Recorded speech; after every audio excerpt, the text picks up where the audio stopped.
우리 하나님은 우리 곁에서 우리를 도우시는 하나님이십니다. 항상 우리와 같이 하시고 우리 곁에서 힘을 주시며 은혜를 주시며 위로하시며 격려하시며 용기를 주시는 하나님이십니다.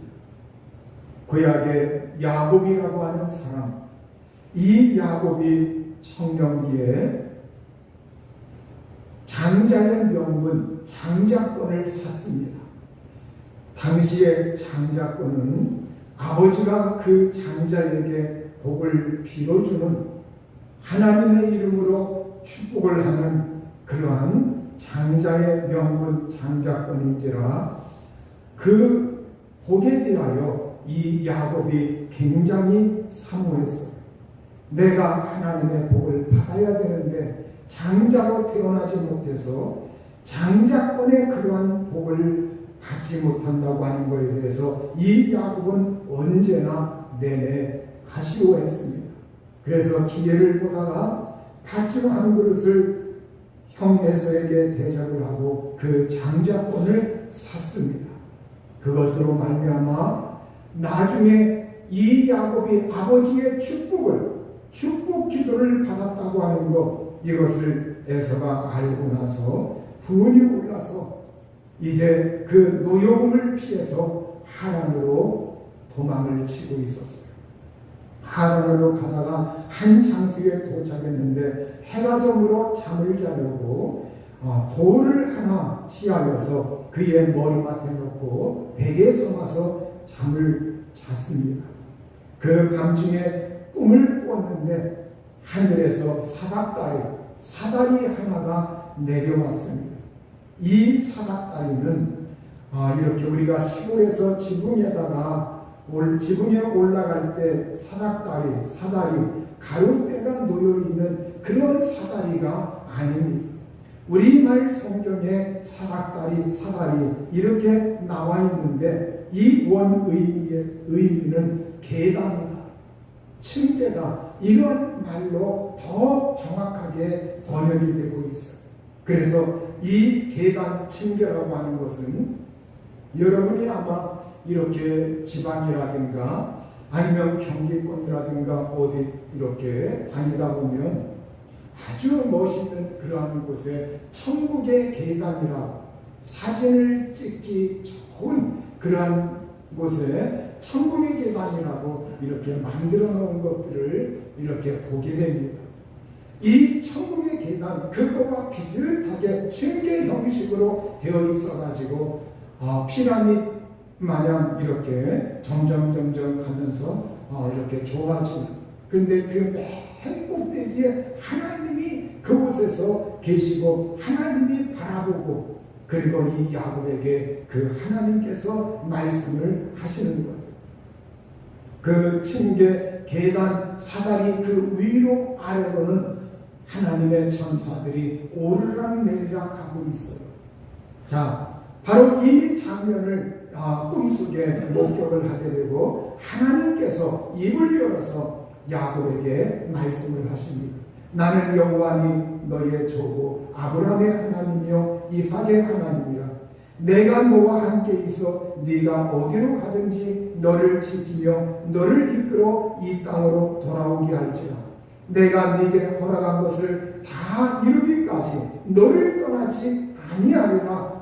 창세기 28장 13절에서 15절 이렇게 우리 하나님이 야곱에게 말씀을 하셨어요.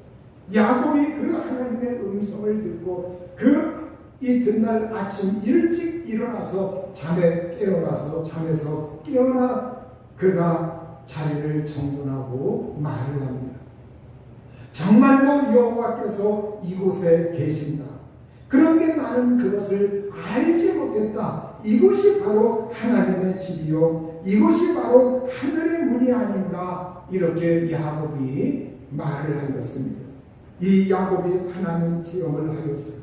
지금까지는 야곱이 아버지로부터 하나님에 대하여 이야기를 들었던 것, 어머니로부터 이야기를 들었던 것, 그것이 전부였고, 그래서 이 야곱은 하나님에 대하여 언제나 생각할 때 하나님은 높은 데 계신 하나님, 하늘에 계신 하나님, 위에 계신 하나님, 이렇게만 생각을 하고 있었던 거예요.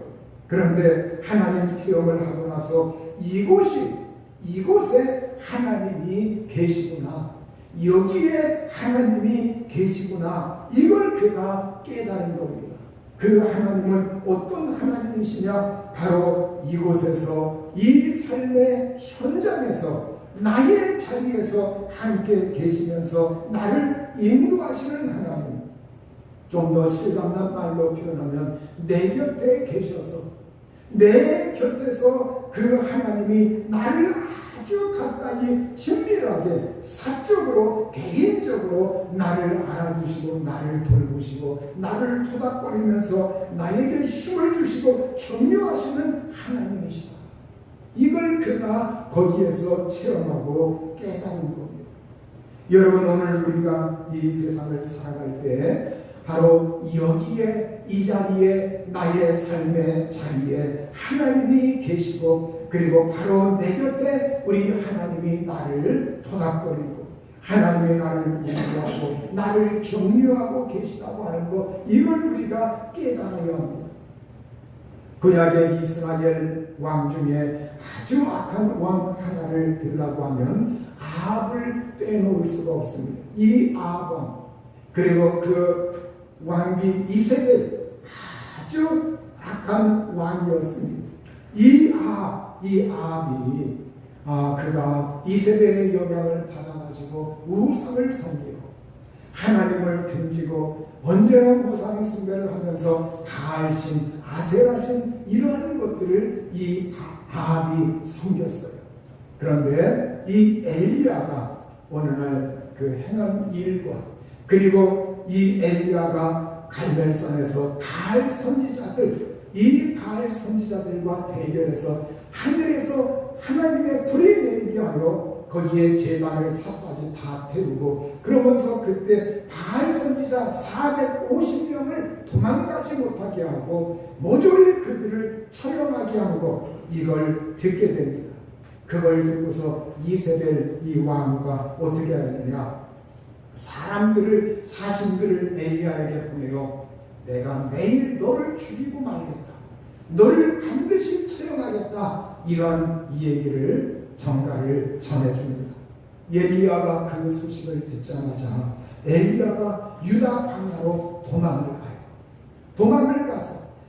가서 로뎀 나무 아래서 하나님 앞에 간청을 합니다. 하나님, 제 생명을 취해 주십시오. 저를 죽여주십시오. 이 엘리야가 너무나 압박을 받아서 얼마 전까지만 해도 능력을 행했던 이 엘리야, 하나님의 말씀을 받아서 그 말씀을 대언했던 이 엘리야가 스트레스를 받고 압박감이 크게 가해자 도망을 쳐서 로뎀나무 아래에서 하나님께 죽기를 구하면서, 하나님, 제가 여기에서 어떻게 하겠습니까?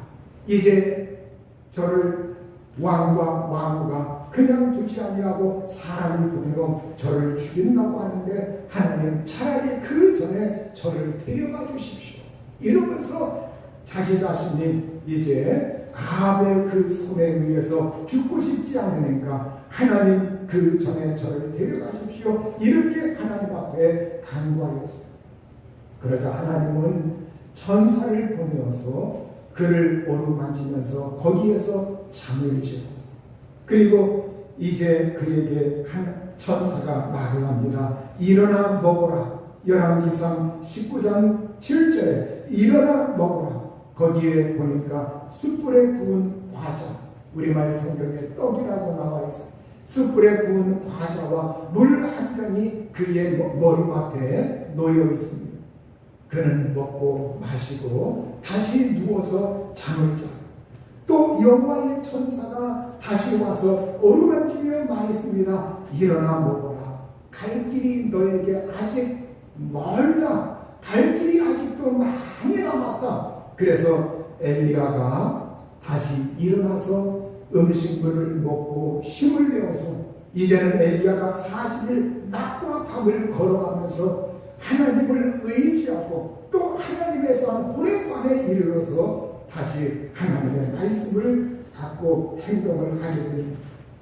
여기에서 보면 이 엘리야가 바알 선지자와 대결하다가 그만 하나님의 응답을 받았지만 그 결과는 그에게 목숨을 노린다는 것이었어요. 그래서 이 엘리야가 너무 압박을 받았고 스트레스를 받았고 답답해서 어찌할 바를 몰라서 있을 때 하나님은 천군 천사, 하나님의 사자, 하나님의 천사를 그에게 보내어서 그로 하여금 먹고 쉬게 만들고 토닥거리고 잠을 자게 만들고 쉬게 하면서 그의 스트레스와 이 모든 걸 다 사그러지도록 하나님께서 그를 어루만드시고 주관하셨어요. 여러분, 하나님은 때로는 천사를 보내어서도 이 천사가 곁에서 어루만지고 천사가 힘을 내게 하고 힘을 붙들어주는 것을 볼 수가 있어요. 어떤 경우에는 하나님이 직접 나서서 하나님의 행하시려고 하시고 어떤 경우에는 하나님이 천사를 보내어 우리를 격려하고 위로하고 힘을 주기도 하시는 하나님이십니다. 이사야 41장 10절에는 두려워하지 말라 내가 너와 함께하며 놀라지 말라 나는 네 하나님이 되리라 내가 너를 굳세게 하리라 참으로 너를 도와주리라 참으로 나의 의로운 오른손으로 너를 붙들어주리라 이렇게 하나님께서 말씀을 하셨어요. 바로 이 말씀의 의미 바로 여기에 보면 우리 하나님이 하나님의 의로운 오른손으로 나를 붙들어준다고 하는 이 말씀은 하나님이 바로 내 곁에서 하나님이 바로 내 곁에 계시구나 하나님이 저 멀리서 나를 이렇게 붙들어 주시는 것이 아니라 바로 내 곁에 나와 함께 하시면서 나를 붙들어 주시는구나 내 곁에 계신 하나님 그 하나님의 하나님상을 우리에게 보여주고 있습니다. 이사야 41장 13절에도 이는 나 여호와 너의 하나님이 네 오른손을 붙들고 네게 이르기를 두려워하지 말라 내가 너를 도우리라 할 것이니라. 이제 이번에는 하나님께서 네 오른손을 붙들고 너를 도와주겠다. 바로 나의 오른손을 붙들고서 나와 함께 하시면서 동시에 내 곁에서 나에게 힘을 북돋아 주시는 우리 하나님의 모습이 여기에 나와 있는 겁니다. 복음이 전파될 때 초대교회 시절에 헤롯 왕이 야고보를 칼로 죽였습니다. 사도 가운데 최초의 선교자가 야고보 사도였습니다. 이 야고보는 야고보 요한 이렇게 형제였는데 야고보가 먼저 죽임을 당했어요. 야고보가 죽임을 당하고 베드로도 잡혀서 옥에 투옥되었습니다.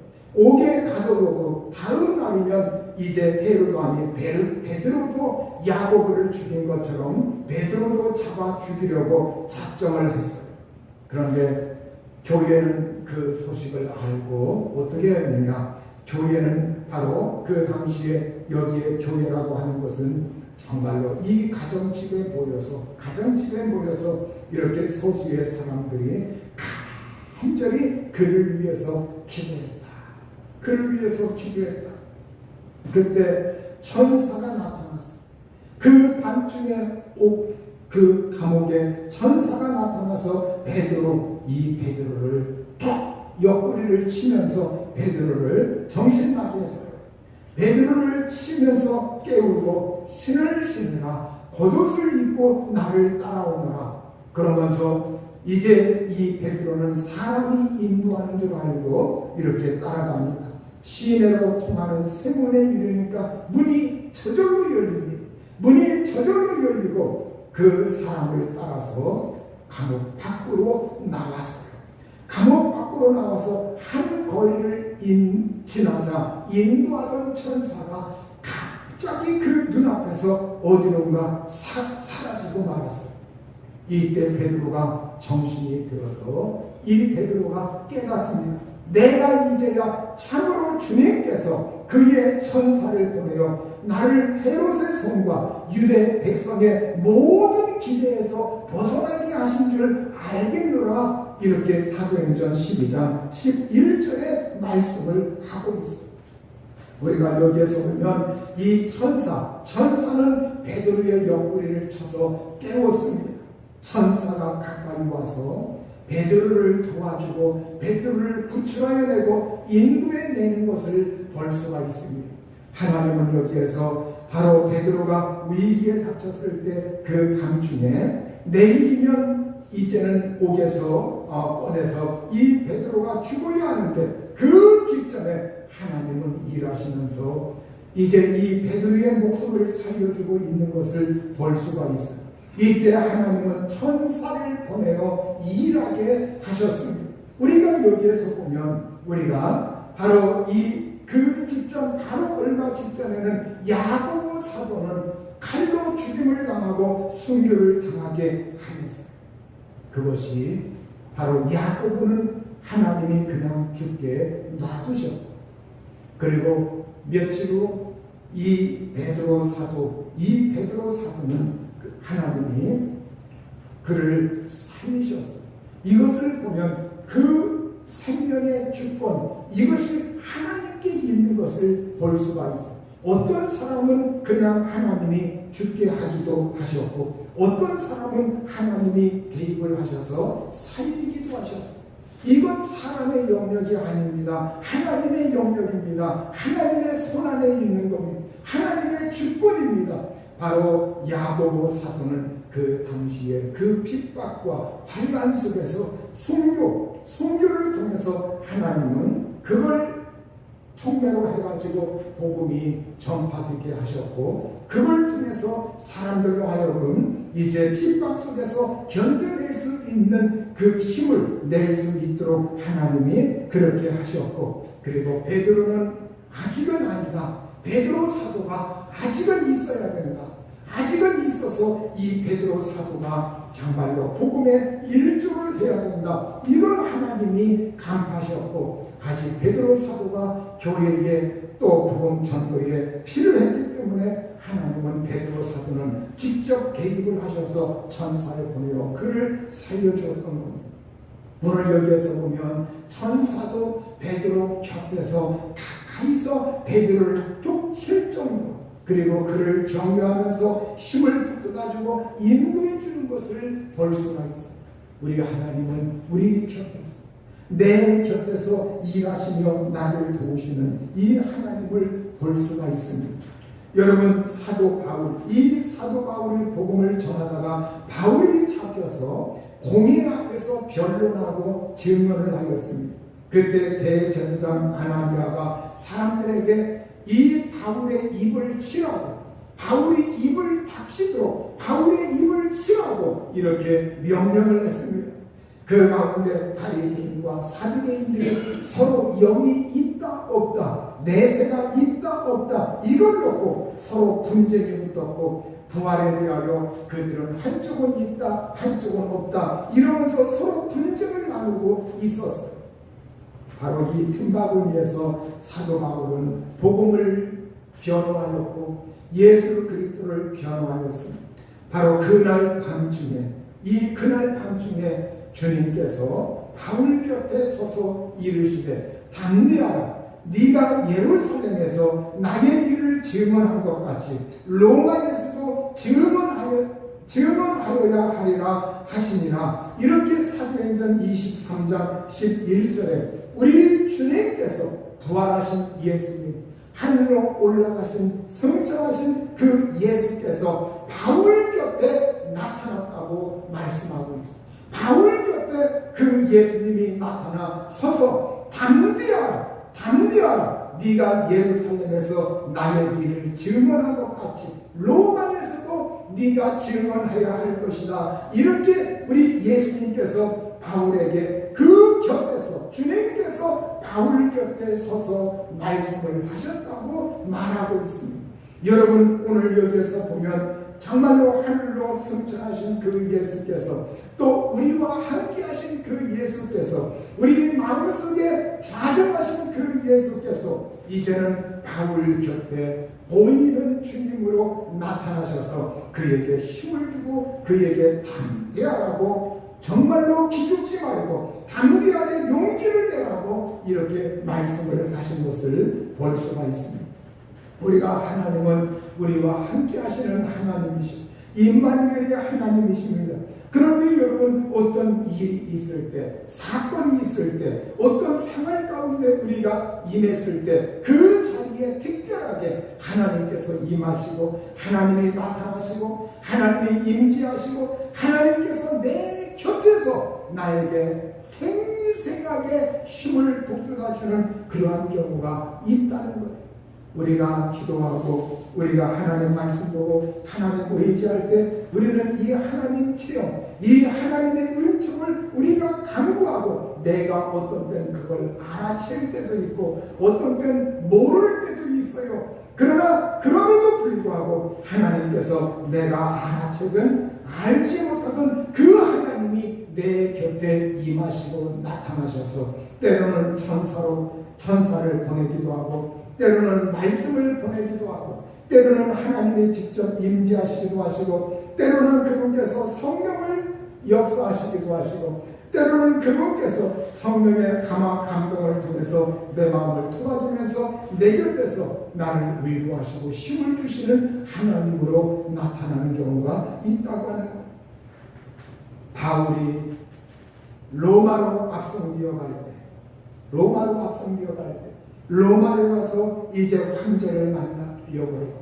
근데 이때 바울은 복음을 전하다가 잡혔기 때문에 제수의 몸으로 로마로 앞서 이어갑니다. 로마로 가면 어떤 일을 만날지 모릅니다. 그러나 이 바울은 한편 내가 이 로마에 가서 황제를 만나가지고 그 황제에게 복음을 전해야 되겠다, 이 마음이 바울 속에 있었어요. 근데 이 앞섬기어 갈 때 유라굴루라고 하는 이 폭풍, 그가 정말 이 지중해 에게 이쪽을 통과할 때 유라굴루라고 하는 그 폭풍을 만나게 됩니다. 이때 그가 이제 거기에 나타난, 거기에 임재하신 하나님 체험을 이렇게 사도행전 27장 23절에서 25절에 말씀하고 있습니다.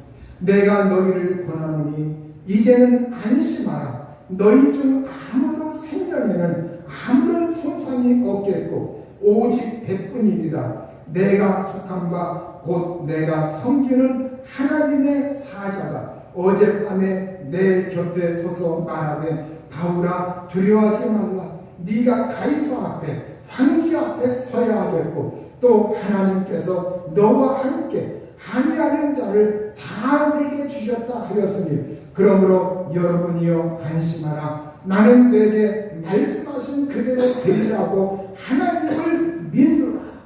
이렇게 유라굴루라고 하는 폭풍을 만나서 사람들이 뱃짐을 바닥에 버리고 이제는 살 길을 궁리하면서 어떻게 하나 우왕좌왕 당황하고 있을 때, 그때 하나님의 사자가, 하나님의 천사가 바울 곁에 서서 바울 곁에서 바울에게 하나님의 말씀을 그대로 전해주고, 오늘 여기에서 보면 성령의 시대요, 은혜의 시대요, 그리고 정말 성령이 바울과 함께하고 계심에도 불구하고 특별히 하나님께서 천사를 보내어 바울 곁에 서게 하시고 그 천사를 통해서 하나님이 행하실 일을 그에게 전달해 주면서 말씀하고 있는 것을 볼 수가 있습니다. 이것을 보면 이 바울 곁에 있는 그 천사, 이걸 통해서 하나님은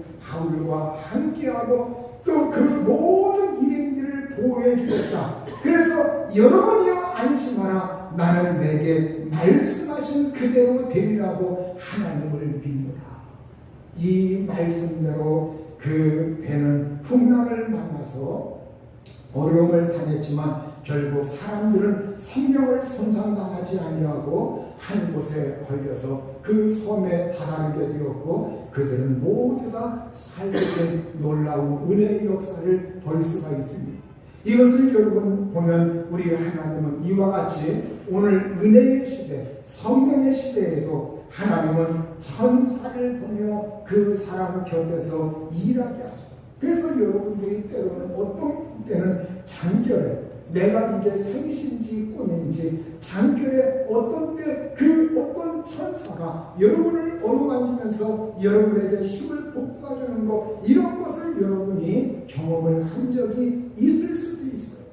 있을 수 있다는. 그래서 내가 깨어나면 이게 꿈이었는지 생시였는지 내가 잘 알지 못하지만 분명히 기분이 좋고 분명히 하나님이 나에게 함께 하였다고 하는 걸, 그런 걸 여러분이 느낄 때가 있습니다.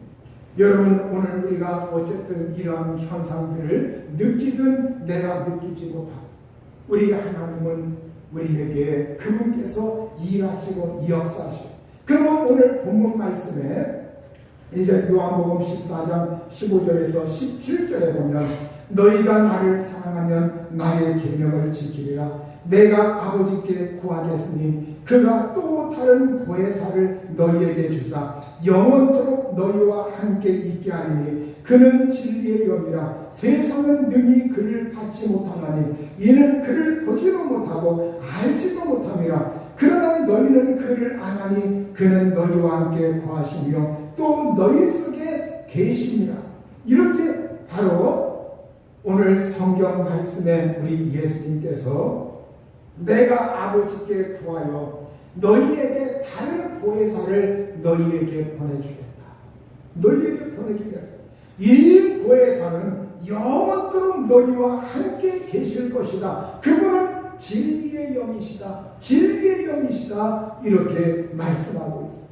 요한복음 14장 26절에는 보혜사 곧 아버지께서 내 이름으로 보내실 성령 그가 너희에게 모든 것을 가르치고 내가 너희에게 말한 모든 것을 생각나게 하시리라. 이렇게 보혜사에 대해서 바로 예수님은 성령이라고 직접적으로 언급을 하고 있는 것을 볼 수가 있습니다. 그러면 여러분, 이 보혜사라는 말은 어떤 의미를 가지고 있느냐? 여러분, 보혜사가 우리말로 가장 대표적으로 가장 많이 번역되고 있는 것이 바로 성경에 이 오늘 우리에게 가장 많이 이 원어가 파라클레토스라고 하는데, 그걸 우리말 성경에서 번역할 때 보혜사라고 이렇게 가장 많이 번역을 해놨습니다. 그리고 요한일서에서 이 보혜사라고 하는 말을 대언자, 말씀을 대신해서 이렇게 변호해 주시는 분에서 대언자라고 하는 의미로 이렇게 기록이 되어 있습니다. 영어 성경에서는 상담자, 돕는 자, 위로자, 변호자, 여러 말로 이렇게 번역을 해놓고 있습니다.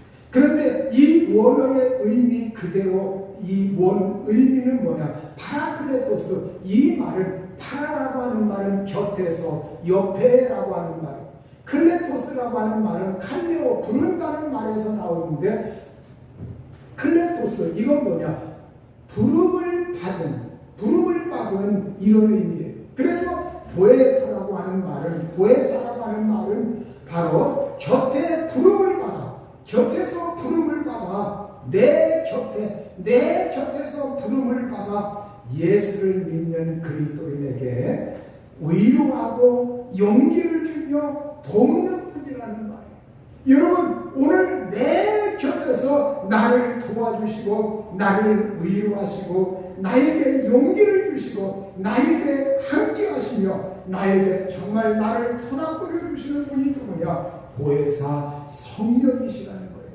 이 보혜사 성령은 내 안에 계실 뿐만이 아니라 나와 함께 하실 뿐만이 아니라 그 보혜사 성령이 실제 나를 돕는 것을 실감나게 내 곁에서 나를 도와주시고 내 곁에서 부름을 받고 와 계신 분인데 내 곁에서 나를 위로하고 용기를 주며 돕는 분이시죠. 그래서 내가 이 세상 삶을 살아가다가 어떤 공격을 만났을 때 답답하죠. 어떻게 해야 되나? 막막하죠. 그때 보혜사 성령께서 내가 기도하고 말씀을 일지하고 찬송하고 하나님 우러러 받들면서 정말 하나님 이 상황 가운데 어떻게 해야 합니까? 그때 보혜사 성령께서 부름을 받아 실감나게 내 곁에서 그분이 나에게 힘을 주시고 격려하시고 공부하시고 용기를 주시고 상담해 주시고 나를 도우시는 이 하나님의 영으로 나에게 임재하여 계시다고 하는 것을 우리가 이해하고 인정하고 받아들여야 합니다. 그래서 여러분 오늘 우리가 항상 성령님을 잊어버리지 말고, 성령은 하나님의 영이시기 때문에 우리 눈에 보이지 않아요. 성령을 만질 수가 없습니다. 영이시기 때문에. 그렇기 때문에 이 성령님이 내 곁에 계시지만 우리는 그걸 느끼지 못할 때가 굉장히 많습니다. 내가 행동할 때, 내가 어디를 갈 때, 내가 무슨 일을 하려고 할 때 성령님은 내 곁에 계십니다. 그 성령님을 우리가 정말로 인정하고 그 성령님을 의식하고 성령님을 생각하고 성령 하나님 저를 도와주세요. 저를 붙들어주세요. 저를 하나님 위로해 주세요. 저와 같이 해주세요. 저에게 용기를 주세요. 여기에서 헤어날 수 있는 능력을 베풀어 주옵소서. 그러면서 하나님께 간구하면서 우리가 성령 충만을 위해서 기도하고 성령으로 내가 살려고 정말 몸부림치고 이 성령님을 우리가 날마다 의식하면서 성령 하나님 저와 같이 하여 주옵소서. 성령님 저에게 이 어려운 일이 있는데 이걸 해결해 주세요. 끊임없이 그 성령과 함께 상담하고 대화하고 이야기하고 그러면서 문제를 알면서 하나님께 간구할 때 하나님은 반드시 역사하셔서 내 곁에서 어떤 때는 하나님 아버지가 나타나실 때도 있고 어떤 때는 예수님이 나타나실 때도 있고 어떤 때는 성령님이 내 곁에서 나를 토닥거릴 때도 있고 어떤 때는 하나님이 천사를 보내어 일하실 때가 있고 어떤 때는 하나님의 말씀으로 내게 격려하시며 위로하시며 나를 붙들어 주실 때가 있고 여러 방법으로 하나님은 내 곁에서 지금도 나를 돕고 계십니다. 이 은혜의 시대에 성령이 나를 떠나지 않고 계십니다. 성령이 나와 함께 계시니 성령이 내 속에 계시니 동시에 내 곁에서 성령은 나를 위로하시고 끊임없이 나에게 은혜를 부어주시고 있어요. 오늘 이 하나님의 성령과 더불어 우리가 같이 살고 성령과 더불어 같이 호흡을 하고 성령과 같이 더불어 생각을 하고 성령과 더불어 같이 이 세상에서 삶을 살아 모두 다 하나님의 은혜를 받으면서 승리할 수 있기를 우리 주님의 이름으로 축원합니다. 이 시간에 합심해서 기도하시옵니다. 하나님의 성령이시여, 제가 답답할 때 제가 어떻게 해야 될지 모를 때 주의 성령은 그때에도 내 곁에서 나를 도우시고 나에게 힘을 주시고 내가 살아갈 수 있도록 은혜를 내려주십니다. 이 시간 성령 충만하여 내 곁에서 돕는 하나님의 은혜를 우리가 경험하고 체험하고 특별히 성령께서 역사하십니다. 성령께서 내 삶에 내 가정에 나의 모든 가정의 영혼들을 위해 임하셔서 함께 하시다. 우리 다 같이 기도하겠습니다. 자비하시